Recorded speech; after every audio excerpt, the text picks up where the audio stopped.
Welcome back. You're watching our continuing conversations here at Davos 2025, and it is now time for us to bring on a guest. And I particularly enjoy my conversations with him in Davos every year. Kenneth Rogoff, it's wonderful to have you back here on CNBC-TV18. Thank you very much for your time. I'm going to start by asking you about the headline that everyone's focused on, and that's Trump. In 2016, you said that a Trump boom was more likely. This time around, you're less optimistic. Why? Well, I think first of all, he's inheriting a boom. And I think a lot of the policies he did in 2016, not his behavior, but the policies worked pretty well. Deregulation, and other things he did to strengthen the economy helped support it.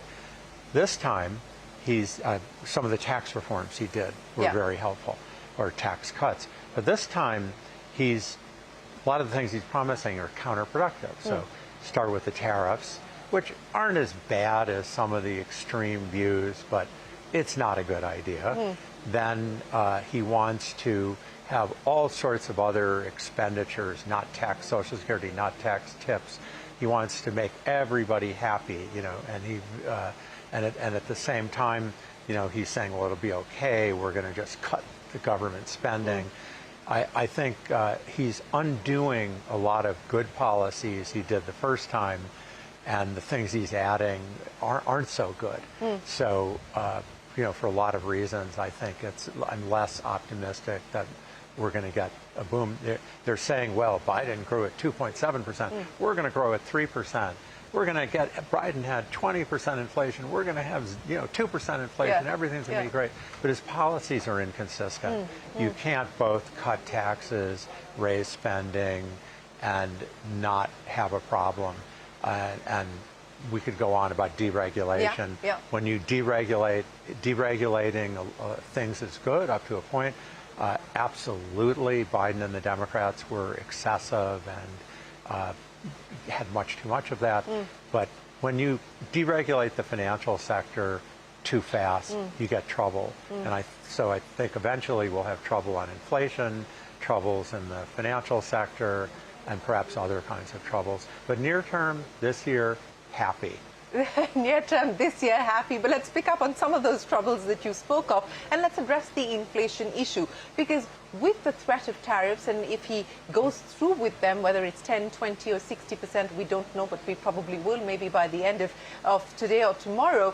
What will that mean as far as inflation is concerned? And the promise then to middle-class America that President Trump made, I mean, what are we talking about, and what could that potentially then mean for the Fed in terms of rate cuts? Well, first of all, it's small potatoes on inflation longer term. When we're talking about what we just happened, we're talking about extra inflation of 1%, 1.5%, one time, and not a permanent change. Of course, when there's the retaliation, that'll add another 1% or 1.5%.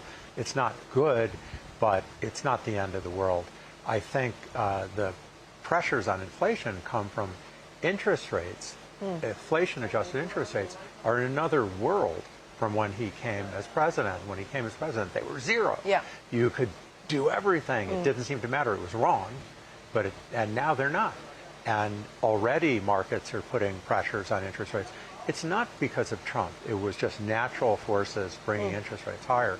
But he pours fuel on the fire. So interest rates are either going to go up, or if the Fed doesn't let them go up, you'll end up getting inflation. In the near term, he says he's going to protect the independence of the Fed.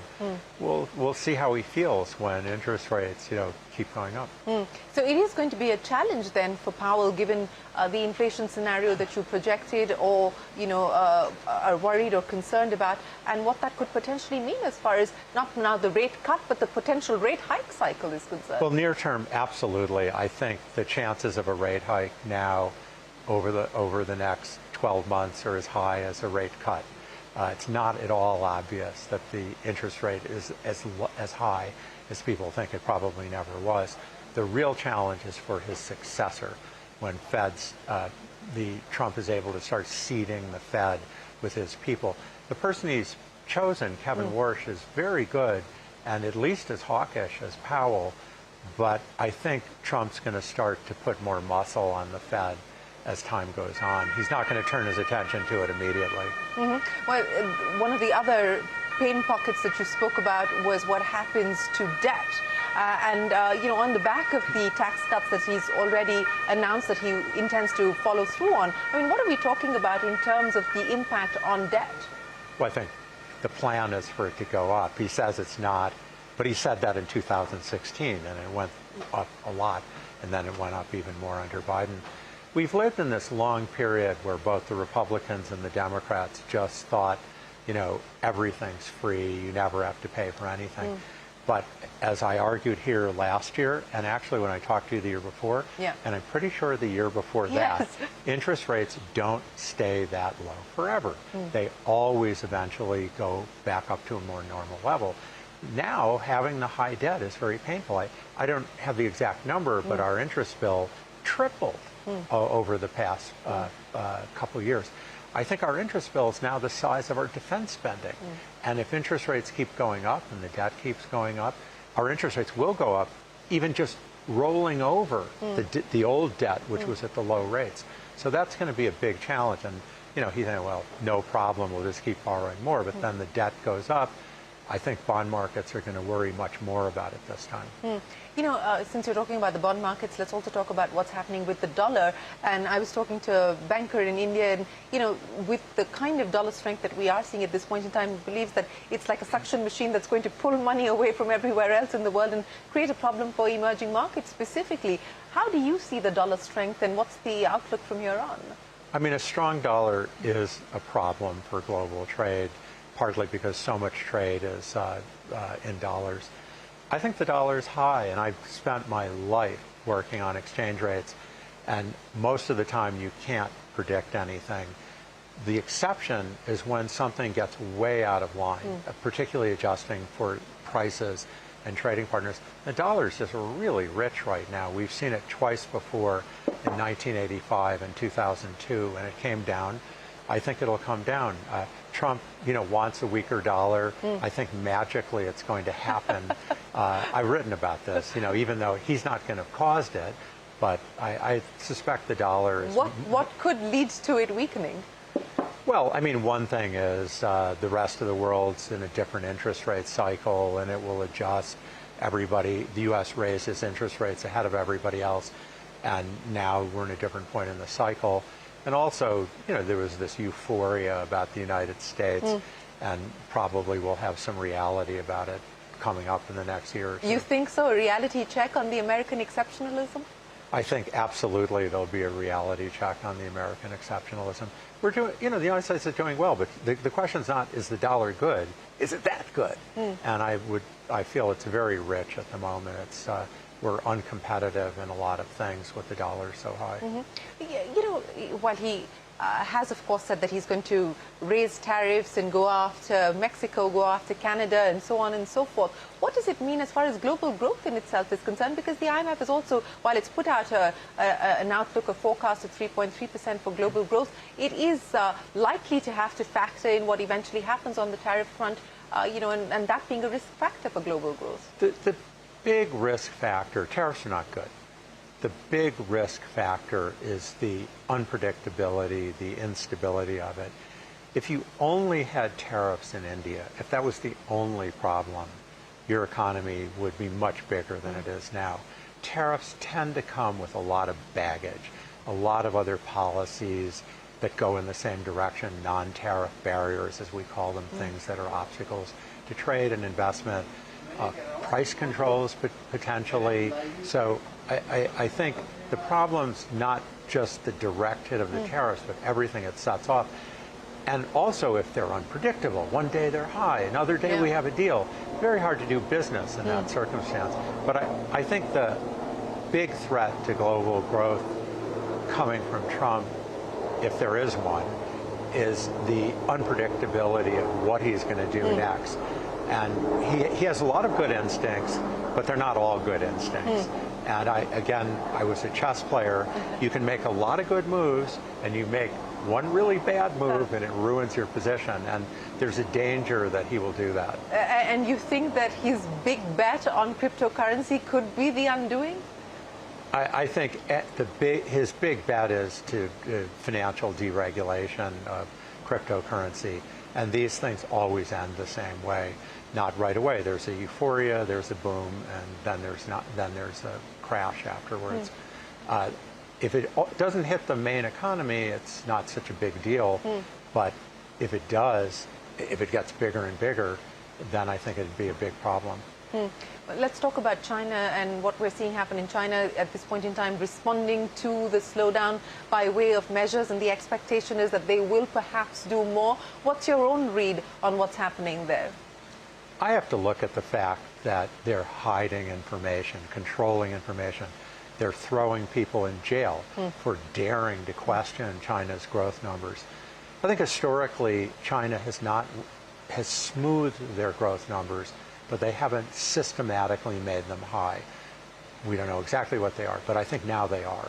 I hear the IMF predicted 4.5%.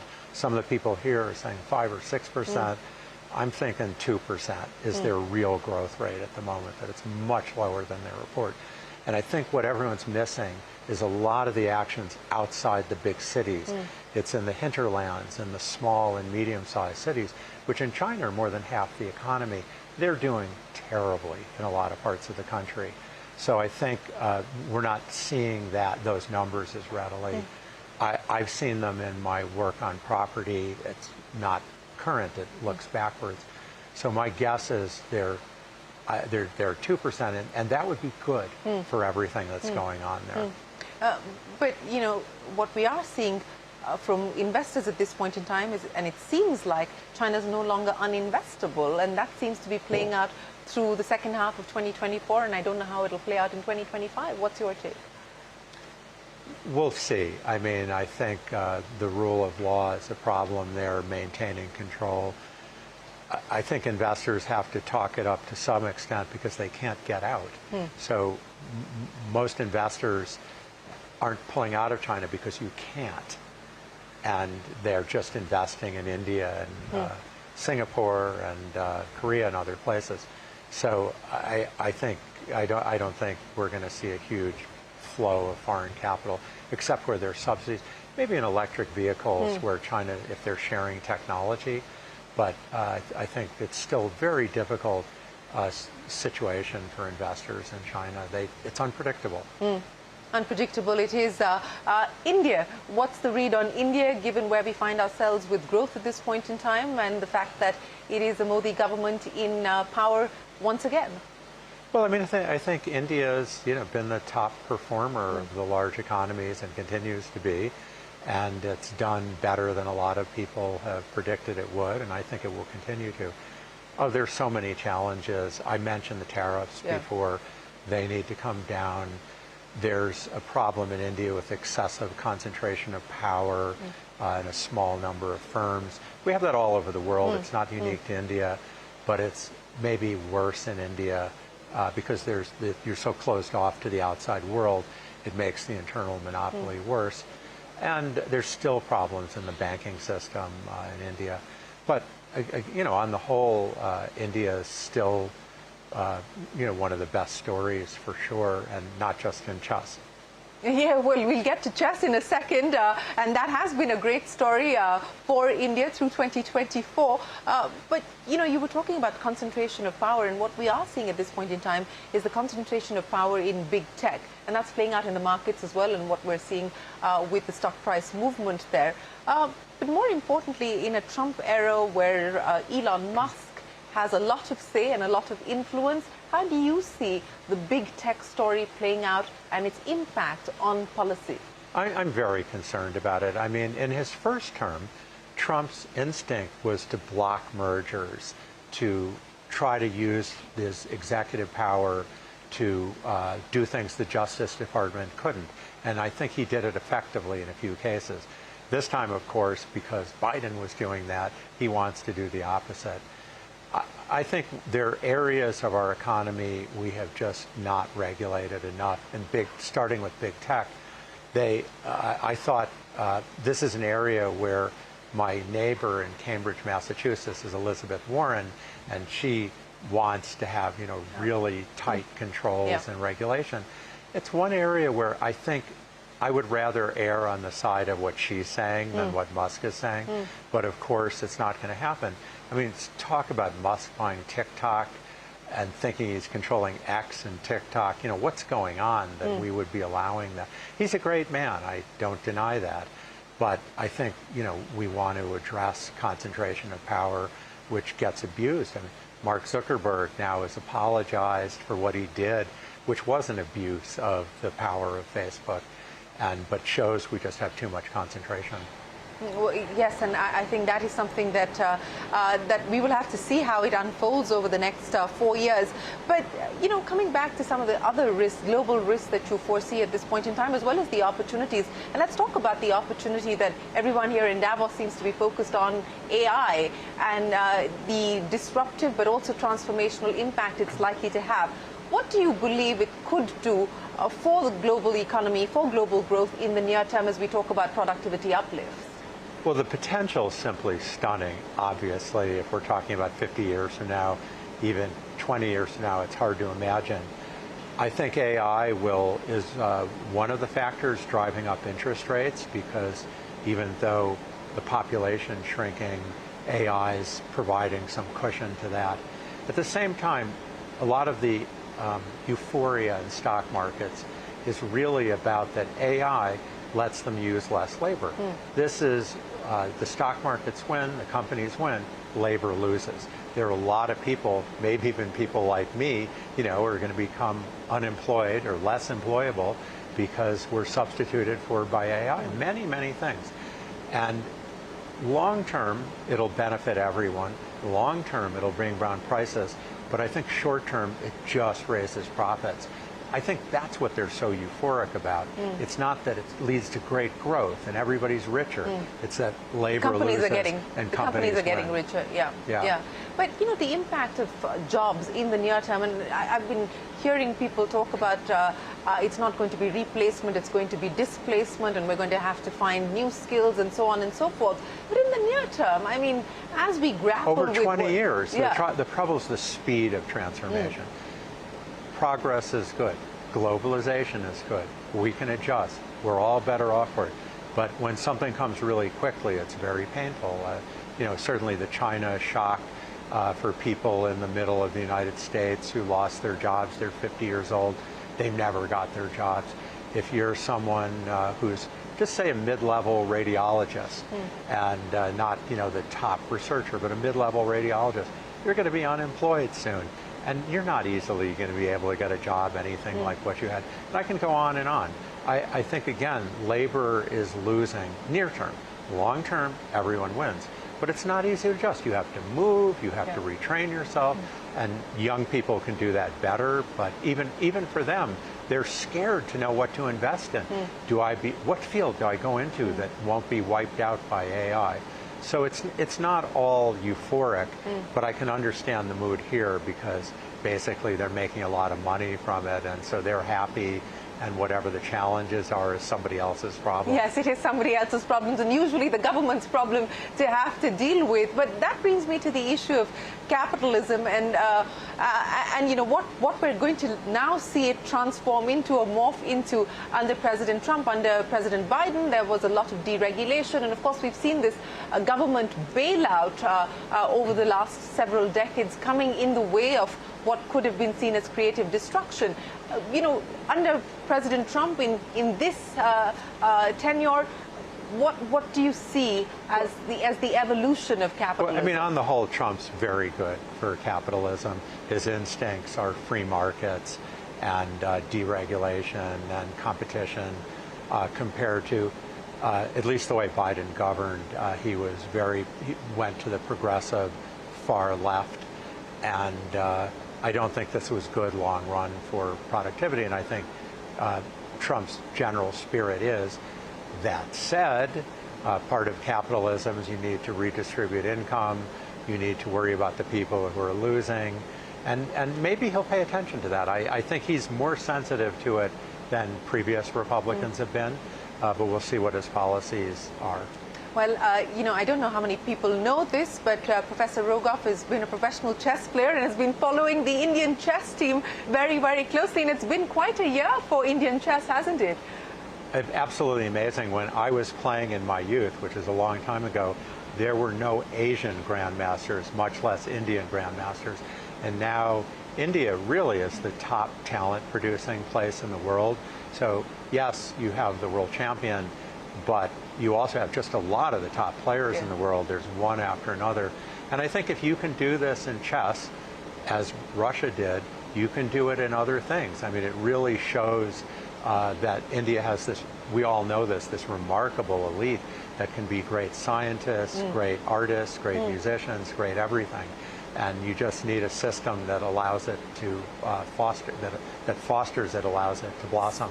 So the potential of being the incubator of the world of human talent. Well, of course. I mean, we see this, of course, with the service sector where India does very well. But this is really showing the exceptionalism, the very top people in the world. And absolutely, India is very well represented. There are a lot of brilliant people, and you can apply it in other areas. I learned about AI through chess. I was convinced. I did a debate with Peter Thiel and Gary Kasparov just over 10 years ago, where they were arguing productivity would go down, and I said, no, it's going to go up because of AI. And I think chess gives us an insight into India, that if you can do this with chess, you can look how you did it, you can do it with other things. You can do anything. You can do it with other things. Yeah.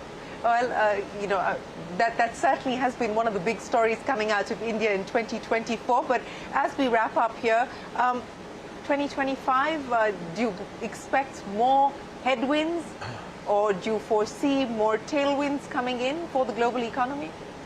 Not to dodge this, but a lot is we're going to find out a lot in the Tonight. next couple of weeks. The next couple of weeks, are we going to have peace in the Ukraine?